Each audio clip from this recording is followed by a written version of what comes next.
நார்மலாகவே வந்து பார்த்தீங்கன்னா 12th கம்ப்ளீட் பண்ணியிருந்தாலே நமக்கு போதும். ஈக்குவலி வந்து 10th டிப்ளமா ஸ்டூடெண்ட்ஸாக இருக்கட்டும், டிகிரி, இது எல்லாமே வந்துட்டு உங்களுக்கு கெரியர் அட்வான்டேஜ் தான்.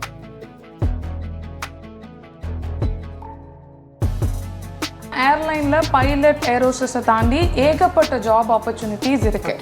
ஃபார் எக்ஸாம்பிள், ஓகே, கோர்ஸ் வந்து எவ்வளோ நேரம், என்ன டியூரேஷன்? ஸோ இது வந்து பார்த்தீங்கன்னா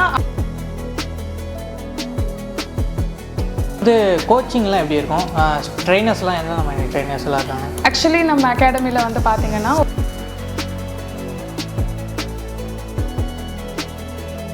அகாடமியில் வந்துட்டு பிளேஸ்மெண்ட் எத்தனை பேர் ஆயிருக்காங்க? ஸோ ஆக்சுவலாக நம்மளோட அகாடமி வந்து பார்த்தீங்கன்னா நம்மக்கிட்ட ட்ரஸ்ட் ஆப்ஷன்ஸ் இருக்குது, ஸ்காலர்ஷிப் எக்ஸாம்ஸ் இருக்குது. ஸோ